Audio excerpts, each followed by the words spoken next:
My son slapped me 20 times in front of his wife. So I sold his house while he was at work. I'm Dominic, 67 years old, a retired construction worker who gave everything for my family. My son Andrew became wealthy and successful, but somewhere along the way, he changed. During my birthday gathering, he humiliated me by slapping me 20 times in front of his wife and our guests.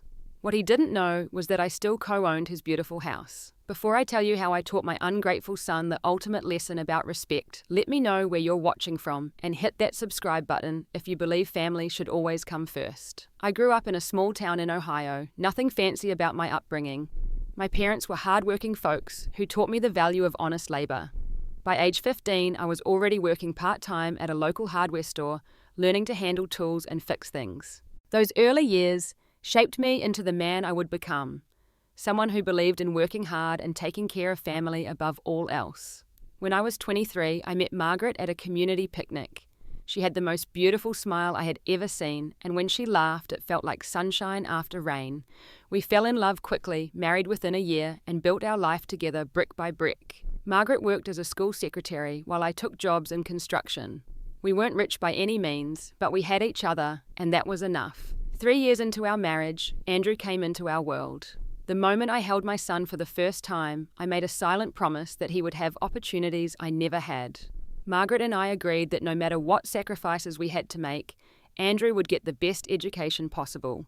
And sacrifice we did. For 25 years, I worked double shifts at construction sites across 3 counties. My body still bears the marks of that labor. Calloused hands, a bad back and knees that protest with every weather change. I would leave home at 5 a.m. and often not return until after 9 p.m. There were weeks when I barely saw my son awake, but I comforted myself knowing that every extra hour meant money for his college fund.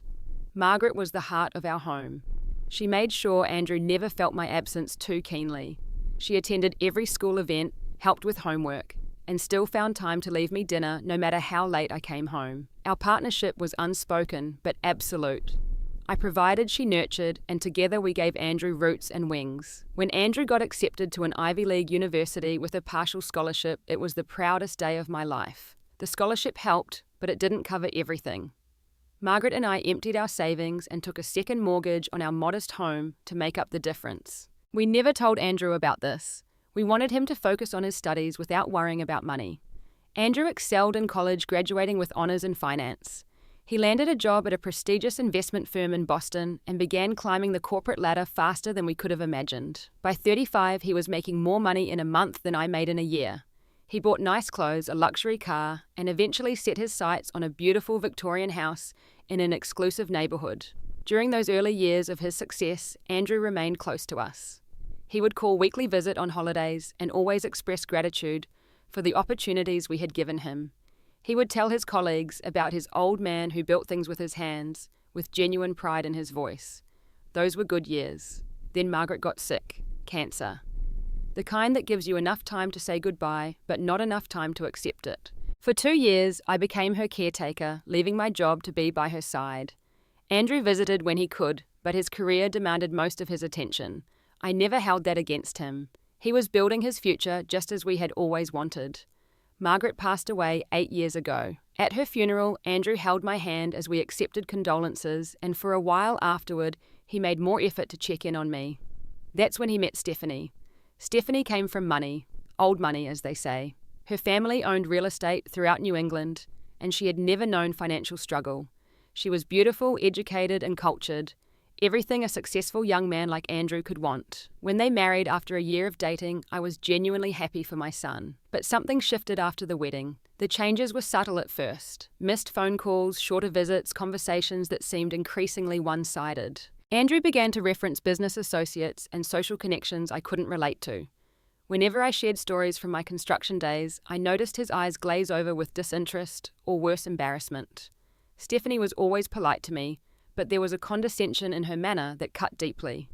She would compliment my quaint home or express surprise when I mentioned reading a book she recognized. Once I overheard her telling Andrew that it was charming how simple my life was, as though my lack of wealth equated to a lack of depth. Over the 4 years following his marriage, my relationship with Andrew deteriorated steadily. Our once weekly calls became monthly, then sporadic. Holidays that we used to spend together were replaced with brief visits or excuses about other commitments. I found myself driving the 3 hours to their city just to see them for lunch, only to feel increasingly unwelcome in their home. Meanwhile, I settled into retirement in the same modest house where we had raised Andrew. I tended my garden, joined a veterans group, and volunteered at the local community centre, teaching woodworking to kids. My life was simple but meaningful. I had good friends, neighbours, who checked in on me, and memories of Margaret that kept me company on quiet evenings. I told myself that Andrew was just busy, that his distance was a natural part of having a successful adult child. But deep down, I knew something fundamental had changed in the son I had raised, and the values we had tried to instill in him. The house that Andrew and Stephanie lived in was truly something to behold. A 3-story Victorian in one of Boston's most prestigious neighbourhoods, with ornate woodwork stained glass windows, and a wraparound porch that reminded me of homes from another era. The first time Andrew showed it to me, I could see why he had fallen in love with it. The craftsmanship alone spoke to my builder's heart. What Andrew didn't tell anyone, not even Stephanie, was that he couldn't afford it on his own. Despite his impressive salary, the down payment required was beyond his reach, especially with the lifestyle he had begun maintaining to fit into Stephanie's social circle. That's when he came to me, not quite asking for help directly, but hinting strongly. "Dad, this house is perfect, but the timing is tight. The market's hot, and if I wait until my year-end bonus, it'll be gone," he explained over dinner one evening. If I had just a bit more for the down payment, I could lock it in now. I had been saving all my life. After Margaret's passing, I had her life insurance, our retirement funds, and some money from selling our second car. All told about $175,000 that I had planned to use for my own needs in my later years. But seeing the hope in my son's eyes, I made a decision that seemed right at the time. "I can help you with the down payment," I told him, "but we'll need to put my name on the deed until you can refinance and pay me back." Andrew agreed immediately, relief washing over his face. We shook hands on it, and I transferred the money the next day. The bank required my name on the mortgage and deed since I was providing such a substantial portion of the funds. Andrew assured me it would be temporary, just until he could refinance maybe in 6 months to a year. I never told anyone about our arrangement. Not my friends, not our extended family. I wanted everyone to see Andrew as the successful man he presented himself to be. I didn't want him to appear to need his old dad's help, especially since he had just married into a wealthy family. It was a matter of pride for both of us, I thought. Over the next 2 years, I poured more than money into that house. Every weekend for months, I drove up to help with renovations. I replaced worn floorboards in the master bedroom, restored the original crown molding in the dining room, and built custom bookshelves for Andrew's home office. My hands, though older now, still remembered how to make wood sing. In the backyard, I planted maple trees that would one day provide shade for grandchildren I hoped to have. I built a stone pathway using techniques I had learned from an old Italian mason decades ago. I even crafted a garden bench where I imagined Andrew and Stephanie might sit on summer evenings, perhaps remembering the father who had helped make their home special. Each time I visited during those renovation months, I felt a sense of pride seeing my son in such a beautiful setting. The neighborhood was filled with doctors, lawyers, and business executives, people who had achieved through education what I had never had the opportunity to pursue. Watching Andrew move comfortably among them fulfilled a dream Margaret and I had held for him since his birth. But as the months turned into years, Andrew never mentioned refinancing. When I gently brought it up on my occasional visits, he would wave it away with vague references to market conditions or waiting for a promotion. I didn't push hard. I trusted my son, and the arrangement seemed to be working well enough. It was during a chance conversation with a neighbour of Andrew's that I first learned things might not be as they seemed. The man thinking I knew already mentioned Andrew's recent boat purchase. "Quite a vessel for weekend sailing," he commented. "Must have set him back at least $80,000. I said nothing, but my mind raced. Andrew had never mentioned a boat to me, nor had he mentioned the luxury European vacation that Stephanie posted about on social media, or the country club membership another neighbour referenced in passing, all while telling me he couldn't yet afford to refinance the house and return my retirement money. My curiosity aroused, I began paying closer attention to the signs of their lifestyle. The designer clothes, the expensive artwork appearing on their walls, the catered parties they hosted for Stephanie's friends. None of it aligned with Andrew's supposed inability to buy me out of the house. One day, while Andrew was at work, I helped Stephanie bring in groceries. A credit card statement lay open on the counter, and I couldn't help noticing the balance over $30,000. Stephanie quickly shuffled it away, but not before I saw the list of high-end stores and restaurants. That night in my hotel room, I lay awake wrestling with uncomfortable questions. Was Andrew lying to me about his financial situation? Was he living beyond his means while holding on to my retirement money? Or worse, did he never intend to refinance at all? I didn't want to believe the worst of my son. Perhaps he was just caught up in maintaining appearances in his new social circle. Perhaps he truly believed he would catch up financially soon. I decided to give him more time to trust in the values I thought we shared. The deed to the house sat in my safe deposit box back home, both our names printed clearly on the legal paper. I had never imagined it would become more than a formality, a temporary arrangement between a father and son who trusted each other completely. The idea for the gathering came from my sister Jean, who thought it would be good for me to celebrate my 67th birthday, surrounded by family and friends. "You spend too much time alone in that house, Dom," she said. "Let's get everyone together and make some new memories." I liked the idea, but knew my small home wasn't ideal for hosting a dozen people. Without thinking too much about it, I called Andrew to see if he might host at his spacious house. The hesitation in his voice was immediate. "This month is really busy for us, Dad. Stephanie has several social commitments and I'm pushing for a promotion at work. It would mean a lot to me, son," I said, trying not to sound like I was pressuring him. "Just one afternoon. I'll handle the food and everything else." After consulting with Stephanie off phone, Andrew reluctantly agreed. "Fine, but it needs to wrap up by 7. We have a fundraiser that evening." I was so excited about the gathering that I overlooked his less than enthusiastic response. For the next 2 weeks, I planned everything meticulously. I prepared my famous lasagna that Andrew had loved as a child, baked Margaret's apple pie from her handwritten recipe, and even made homemade bread. I wanted to contribute more than just my presence to this gathering in my honor. The day arrived bright and clear. I drove the 3 hours to Boston with my car loaded with food and small gifts for everyone. When I arrived, Stephanie opened the door with a tight smile. "Dominic, you're early," she said, though I had arrived exactly at the agreed time. "We're still getting things ready." Inside, I could see no preparations underway. The house was immaculate as always, but there were no signs that they had made any effort for the gathering. No extra chairs set up, no plates laid out, not even a birthday card on display. "I can help set up," I offered, carrying my food containers toward the kitchen. "No need to bring all that," Stephanie said, eyeing the containers. "We ordered catering. Those local dishes might clash with the menu." The word local stung as if my homemade food wasn't good enough for their sophisticated palate. Still, I smiled and set my containers on the counter anyway. "Well, it's here if anyone wants some." Andrew emerged from his office greeting me with a distracted handshake rather than the hug I had hoped for. "Happy birthday, Dad. The caterers will be here at 3 and guests should arrive around 3:30. The fact that he had scheduled caterers to arrive after our agreed start time of 2 o'clock didn't escape me, but I said nothing. This wasn't the time for confrontation. Guests began arriving. My sister Jean and her husband, 2 of my longtime friends from the construction days, a couple of neighbours from back home, and Andrew's godfather Frank. Andrew had invited 2 of his colleagues and their wives, people I had never met, but who apparently couldn't make it on short notice. From the beginning, there was an undercurrent of tension.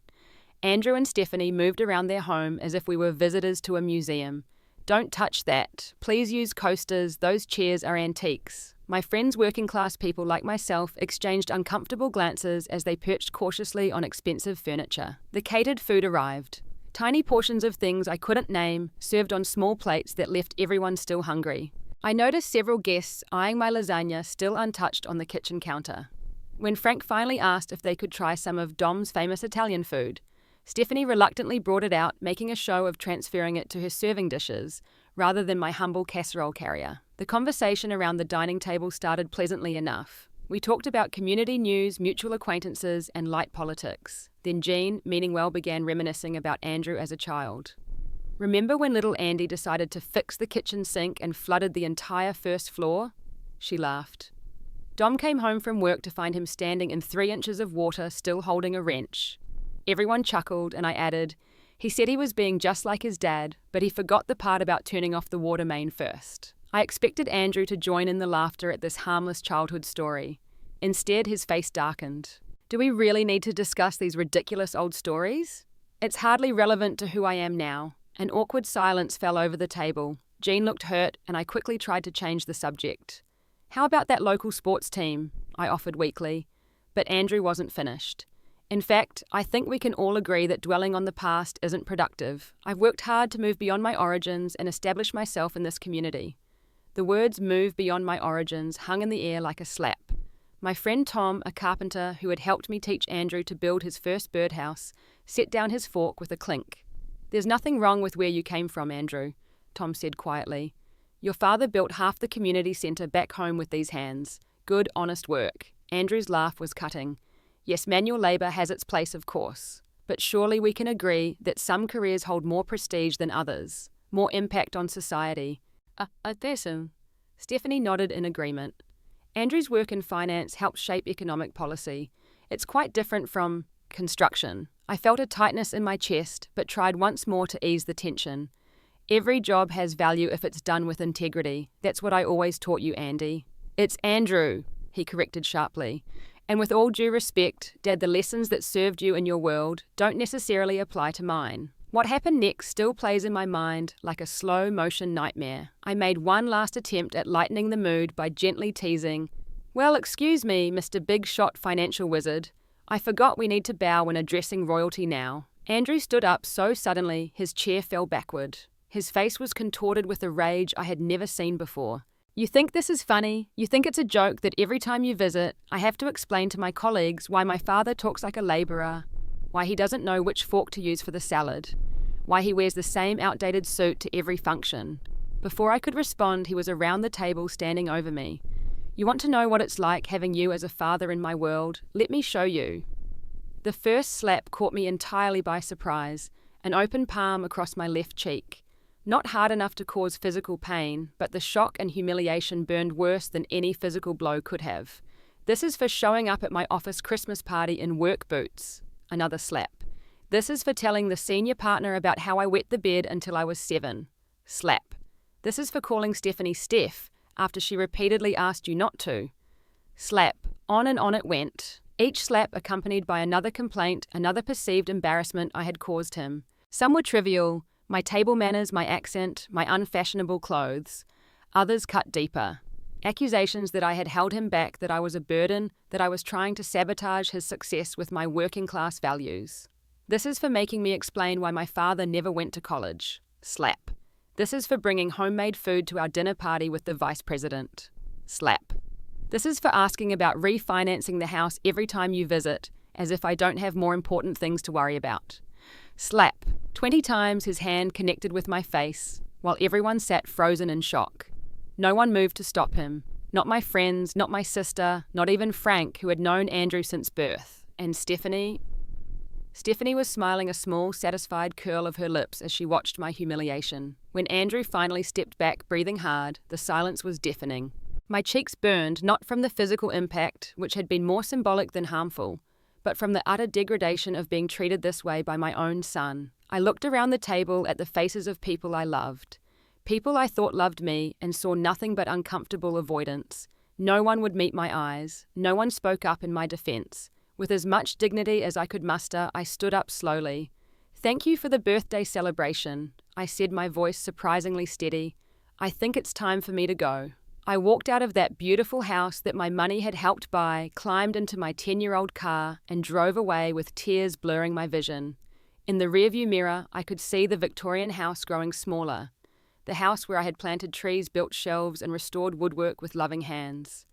The house where my son had just made it clear I was nothing but an embarrassment to be tolerated.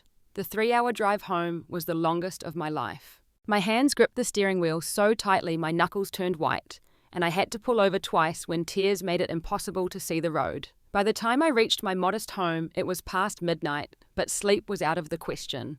I sat in my darkened living room, replaying the evening over and over. Each slap, each accusation, each moment of humiliation burned into my memory. The worst part wasn't even Andrew's actions. It was the realization that no one, not a single person, had stood up for me. Was I truly so insignificant that I could be treated this way without consequence? My cheeks still felt hot with shame, though the physical sensation of the slaps had long faded. It wasn't the kind of beating that leaves bruises on the skin. It was the kind that bruises the soul.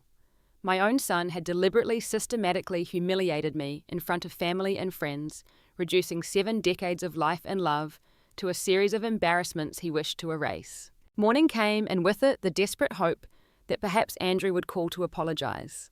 That maybe he had acted out of stress or had been drinking more than I realized. I kept my phone close all day, jumping at every notification. But when a message finally came from Andrew late that afternoon, it contained only 5 words. "You deserved it. Don't call." Those words broke something inside me. I had given this child everything. My youth, my strength, my savings, my unwavering support. And in return, he saw me as nothing but a liability to be managed and ultimately discarded. The days that followed were dark ones. I couldn't eat, losing 8 pounds in a week. Sleep came in fitful bursts, interrupted by dreams where I was falling and no one would catch me. I avoided my friends, unable to face their pity or worse, their confirmation that perhaps Andrew had been right about me all along. On the 4th day after the incident, I drove to the cemetery where Margaret is buried. It was something I did regularly, but this time felt different. I sat beside her headstone and spoke aloud, as I often did when I needed to sort through my thoughts. "I think we failed somewhere, Maggie," I said to the quiet air. "We wanted so much for him to have a better life than we did.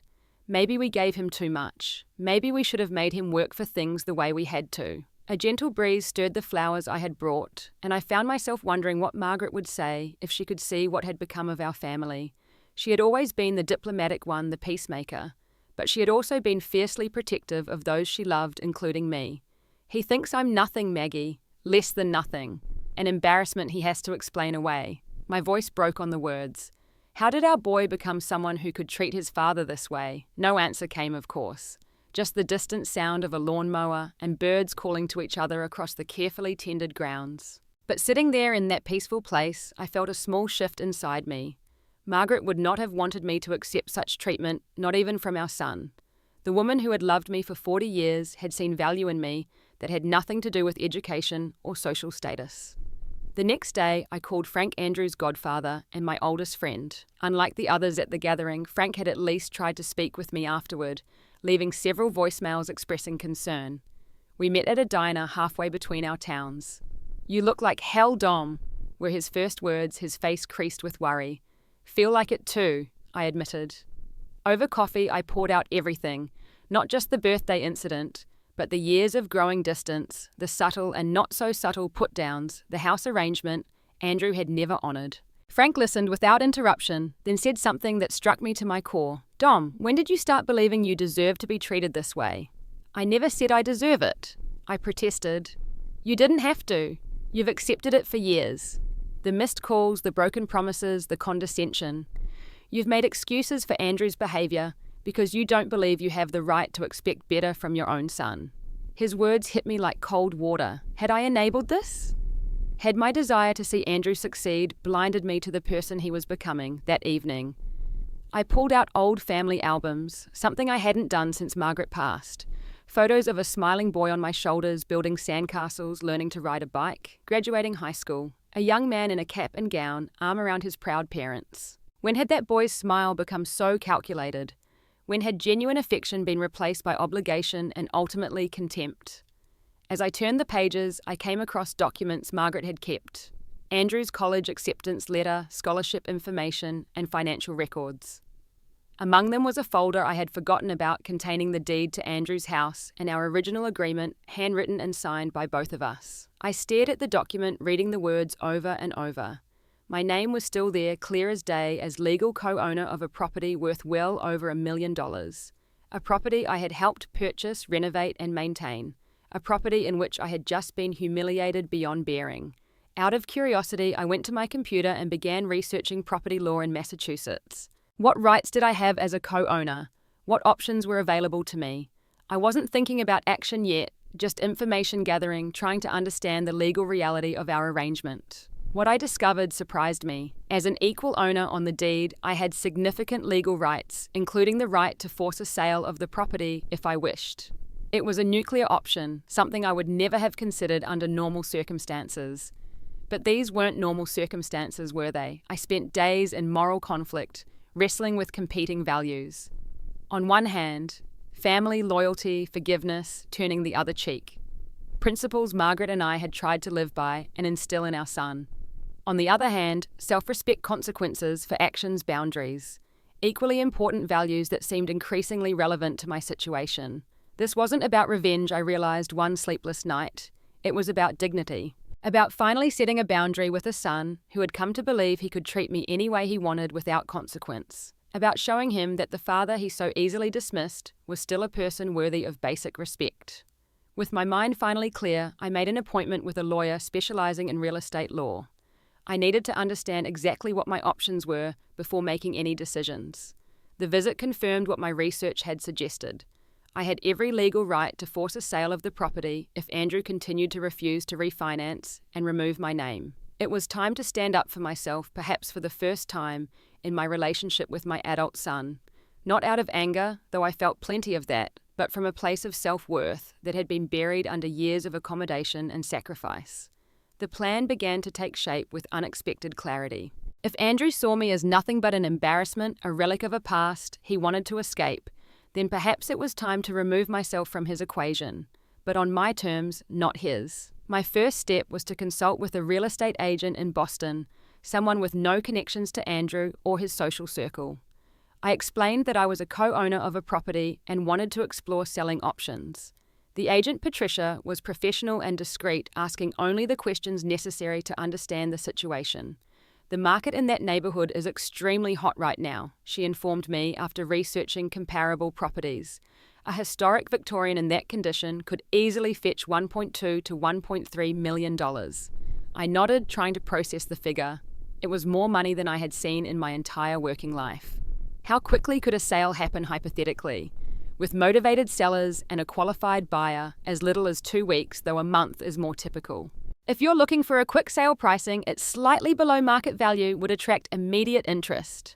The timeline was important because I knew from Stephanie's social media that she and Andrew had booked a 2-week vacation to Europe, departing in just over a month. It was a lavish trip celebrating some work accomplishment of Andrew's, another luxury they somehow afforded while claiming they couldn't refinance my name off the house. I'd like to move forward, I told Patricia, but there's a complication. My co-owner may not be cooperative. Patricia's expression remained neutral. As long as both names are on the deed with equal ownership, either party can initiate a sale. It's cleaner if both agree, of course, but not legally required in Massachusetts. Over the next week, I worked with Patricia to prepare the house for showing. Since I had a key, Andrew had given me one years ago for emergencies and renovations. We scheduled viewings during business hours when both Andrew and Stephanie would be at work. The house showed beautifully, of course. The craftsmanship I had poured into it, combined with its historic character and prestigious location, generated immediate interest. Within days, we had 3 offers, the highest, from a cash buyer named Jonathan, who had recently sold his tech company and wanted to close quickly. Throughout this process, I experienced a storm of emotions. Guilt would surface unexpectedly. Was I betraying my son? Then I would remember his hand striking my face. The contempt in his eyes, the years of growing disregard and resolve would replace the guilt. Still, I wasn't a man who took such actions lightly, and each step forward was accompanied by soul-searching. I found myself writing a letter to Andrew, not to send yet, but to clarify my own thoughts. In it, I explained everything. My hurt, my disappointment, my reasons for taking such dramatic action. I detailed the years of feeling increasingly unwelcome in his life, culminating in the birthday humiliation. I described my inner conflict, but ultimately my need to be treated with basic human dignity, especially by my own child. This is not about punishment, I wrote. It's about consequences. It's about showing you that the father you so easily dismissed as irrelevant has value and deserves respect. It's about finally standing up for myself when no one else would. As the sale progressed toward closing, I set up a separate bank account where Andrew's portion of the proceeds would go. Despite everything, I had no intention of taking what was rightfully his. The house had appreciated considerably since purchase, and his share would amount to a substantial sum, especially considering I was returning the full $175,000 I had contributed to the down payment. Jonathan, the buyer, was eager to move quickly, and we set a closing date that coincided with the middle of Andrew and Stephanie's European vacation. They had departed 3 days earlier, posting extravagant photos from first-class airplane seats and 5-star hotels in Paris. The day before the closing, I took one final walk through the house alone. In each room, memories surfaced. Installing crown molding, while Andrew handed me tools teaching him how the plumbing worked behind these walls, building the window seat, where he told me he had proposed to Stephanie. Despite everything, this house contained pieces of our relationship that I had treasured. In the backyard, I stood under the maple trees I had planted, now several feet taller and beginning to provide the shade I had imagined. The garden bench I built still stood solid and welcoming beside the stone path. I ran my hand along its arm, feeling the smoothness of wood I had shaped with my own hands. "Goodbye," I whispered. Not to the house itself, but to the dreams I had invested in it. Dreams of family gatherings that would never happen now, of grandchildren who might never know their grandfather, of a son who might never understand the depth of love that had motivated every sacrifice. The next morning, at a nondescript office building downtown, I signed the papers that transferred ownership of the house to Jonathan. The process was surprisingly quick and impersonal, just signatures on documents, a cashier's check, handshakes all around. No one present knew the emotional weight behind this transaction, the family fracture it represented. I deposited Andrew's portion of the money, approximately $600,000 after the return of my down payment, into the separate account I had established in both our names. He would have access to it immediately upon his return. Then I drove home feeling both lighter and heavier than I had in years. 2 days later, my phone exploded with notifications. Andrew was back early from Europe. The first call came at 6:14 a.m., jerking me from a surprisingly deep sleep. I had expected Andrew to discover the sale eventually, but not quite so soon. When I answered, his voice was almost unrecognizable with rage. "What the hell did you do?" he screamed, not bothering with a greeting. "There are strangers moving into my house. The locks are changed. My key doesn't work." I took a deep breath, steadying myself for the conversation I had rehearsed countless times in my mind. "Hello, Andrew. Yes, the house has been sold. As legal co-owner, I exercised my right to sell the property." "You what?" The shock in his voice was almost gratifying. It had never occurred to him that his old father might actually take action. "You cannot be serious. That's my house. You had no right." "I had every right," I replied calmly.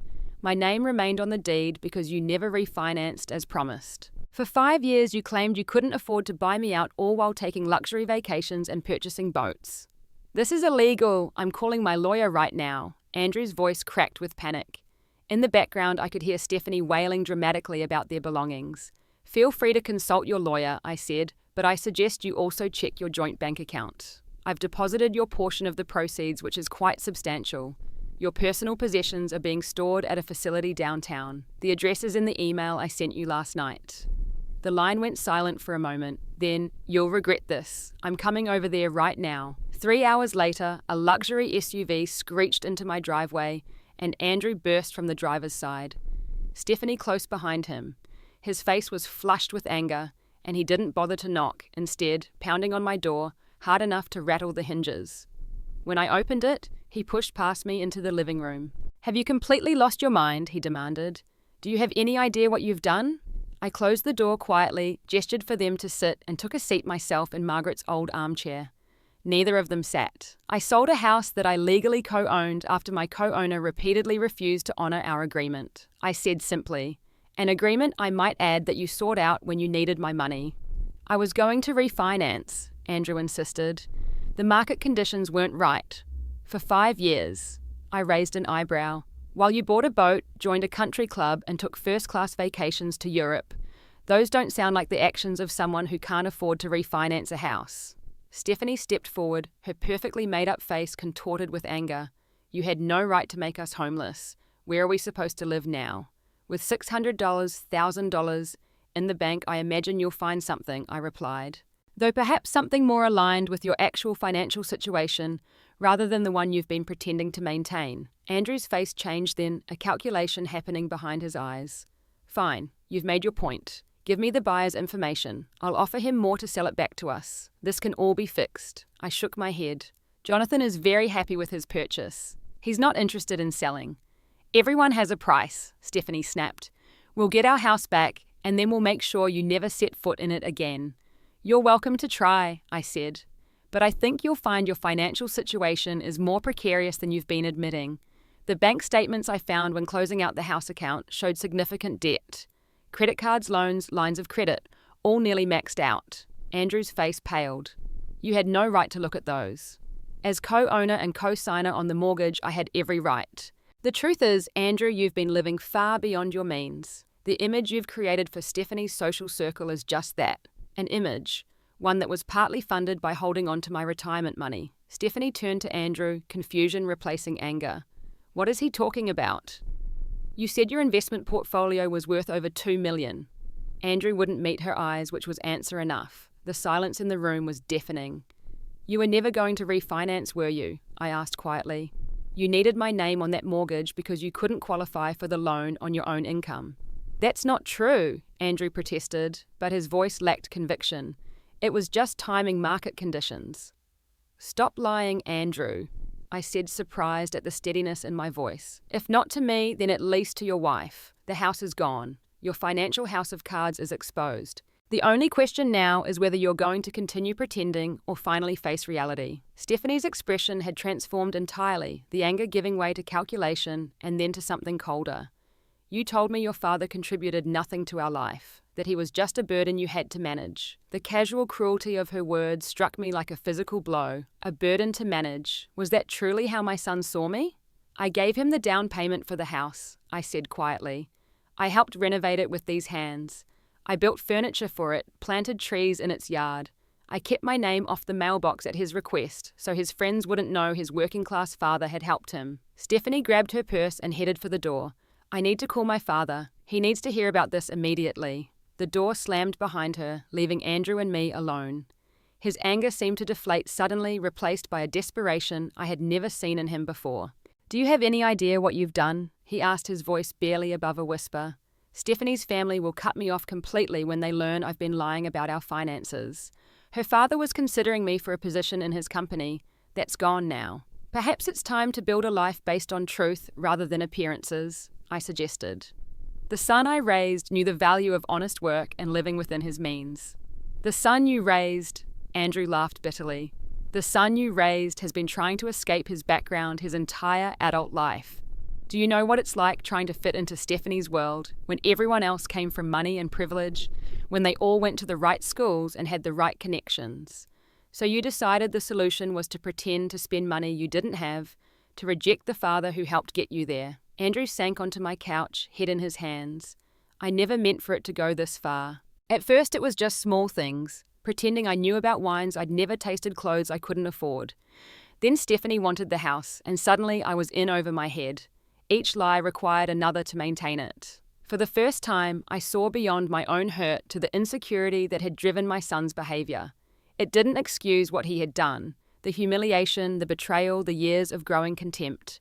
But it helped me understand it. When you slapped me at the birthday dinner, I said quietly, was that about me embarrassing you or about you being afraid I might expose the truth about who you really are? He didn't answer immediately, which was answer enough. You can be angry with me for selling the house, I continued. That's your right, but know that I did it not out of vengeance, but because I finally realized that allowing myself to be treated with contempt wasn't helping either of us. Andrew stood up abruptly. Stephanie's waiting. I need to go. Can't. At the door he paused, not quite looking at me. For what it's worth, I'm sorry about the birthday dinner. I was drunk and stressed about money. I shouldn't have done that. It wasn't much of an apology. No acknowledgement of the deeper pattern, no real understanding of the hurt he had caused. But it was something. A small crack in the facade he had built. Your portion of the money from the house sale is in the joint account, I reminded him. Enough to start over somewhere new, somewhere you can be honest about who you are and what you can afford. He nodded once, then left without another word. Through the window, I watched him join Stephanie in the SUV. They appeared to be arguing her hands, gesticulating wildly, his shoulders hunched in defeat. As they drove away, the news was already spreading through our extended family and social circles. My phone buzzed with messages from those who had been at the birthday dinner. Some expressing support, others asking for my side of the story after hearing Andrew's version. The truth, as it so often does, found its way into the light. And with it came the beginning of accountability for actions long excused or overlooked. 6 months passed, bringing changes I could never have anticipated. The money from the house sale sat mostly untouched in my account. I had never been one for extravagance, and my needs remained simple, but I did use some of it to finally fulfill a dream Margaret and I had always shared. We'll travel when we retire. She used to say collecting travel magazines and circling destinations. See all those places we've only read about. So I went to Italy first, walking the streets of Rome and Florence, where Margaret had always wanted to go.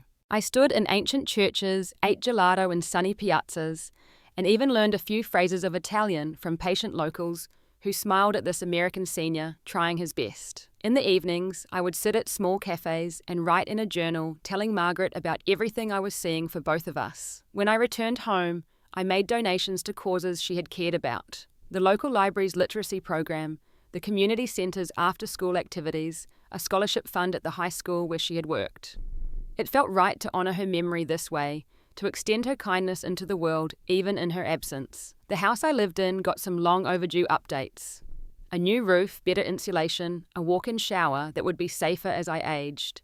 But I had no desire to move or to change the essential character of the home, where Margaret and I had built our life together. As for Andrew and Stephanie, the fallout from the house sale was significant. Stephanie filed for divorce within a month, returning to her parents' home and the protective embrace of family wealth.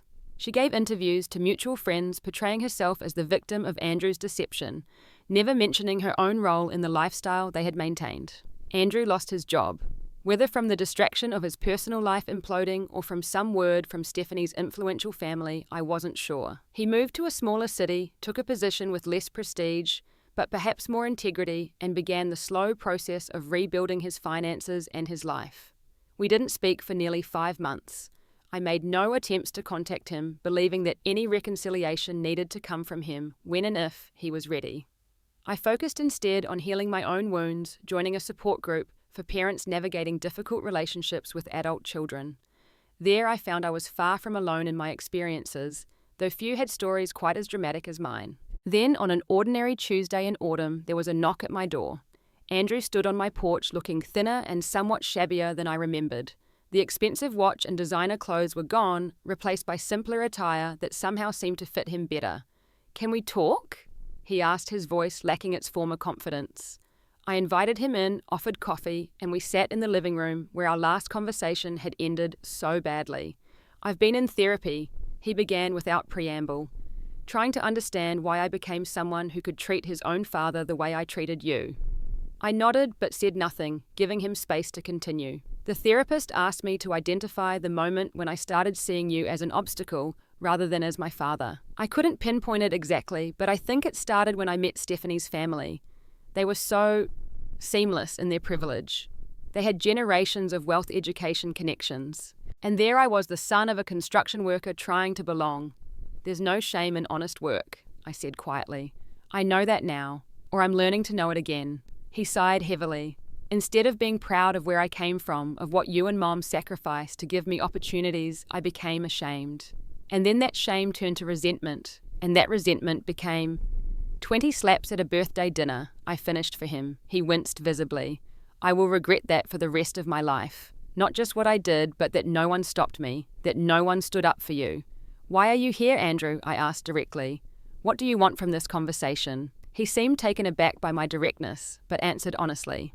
"Forgiveness, I suppose, though I don't deserve it. Understanding, maybe, and a chance to start rebuilding something if that's even possible." I considered his words carefully before responding. "Forgiveness isn't something you earn, it's something I choose to give or withhold. Understanding requires honesty from both of us about how we reached this point. And rebuilding," I paused. "That would depend on whether you're truly ready to see me as I am, not as an embarrassment to be managed or a connection to a past you'd rather forget." "I'm trying," he said simply. "I don't have Stephanie or her world anymore. Lost the job, most of the friends, all the pretense. It's been clarifying." We talked for hours that day, more honestly than we had in years. He told me about his therapy, his new job teaching finance at a community college, his small apartment that he could actually afford. I shared stories about my travels, the projects I was supporting in Margaret's memory, the peace I had found in standing up for myself at last. Before he left, Andrew asked hesitantly, "Can I come for dinner next Sunday? I'd like to cook for you for a change." It was a small gesture, but significant. An acknowledgement of the countless meals I had prepared for him over a lifetime, the care I had shown that he had come to take for granted. "I'd like that," I said. And I meant it. The following Sunday, he arrived with grocery bags and cooked a simple but decent pasta dish. We ate at my kitchen table, the conversation still somewhat awkward but genuine. As he was leaving, he mentioned he had met someone new, a teacher at the college where he worked, a woman named Laura, who came from a background similar to ours. "I'd like you to meet her sometime," he said, "if you're open to that." Over the following months, our relationship began a careful reconstruction. There were setbacks, moments when old patterns threatened to re-emerge, when wounds not fully healed were accidentally touched. But there was also growth, honesty, and a slow rebuilding of trust. A year after the house sale, we gathered in my backyard for a small cookout. Andrew was there with Laura, who was refreshingly unpretentious and genuinely interested in hearing stories about Andrew's childhood. My sister Jean came with her husband, and a few friends from my support group joined us. As I watched Andrew at the grill, a skill I had taught him when he was a teenager, I reflected on the journey we had taken. The pain had been real and deep, the betrayal significant. But so was the healing that had followed the lessons learned on both sides about respect, honesty, and the true meaning of family. The house that had been the catalyst for our falling out and ultimate reconciliation was now a distant memory. Jonathan, the buyer, had renovated it further and made it his family home, sometimes sending me photos of how the maple trees were growing, a kindness I hadn't expected. That evening, as the gathering wound down and guests began to leave, Andrew helped me clean up the backyard. We worked side by side in comfortable silence until he said, "You know, Dad, selling that house was the best thing that could have happened to me, though I certainly didn't think so at the time." I looked at my son, really looked at him, and saw glimpses of the boy I had raised now returning in the man before me. Sometimes we need to lose what we think defines us to remember who we truly are. He nodded thoughtfully. "I just wish it hadn't taken such drastic measures to wake me up." "The price of that lesson was high for both of us," I acknowledged. "But I believe your mother would be proud of where we've ended up." As Andrew left that night, he hugged me tightly.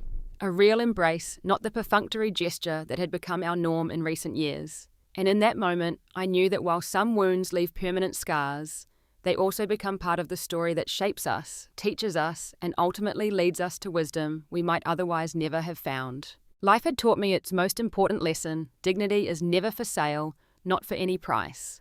And true family bonds are built not on obligation or appearances, but on mutual respect, honesty, and the courage to both set and respect boundaries. It had been a painful journey to this understanding, but standing in my garden that evening, I finally felt at peace with all of it. The loss, the pain, and the healing that followed. Have you ever had to make a difficult decision to stand up for yourself against someone you love? How did you find the courage to put your self-respect first? Share your thoughts in the comments below, and if this story resonated with you, please hit that like button and subscribe to hear more stories of healing and reclaiming dignity. Thank you for listening, and remember, it is never too late to teach others how you deserve to be treated.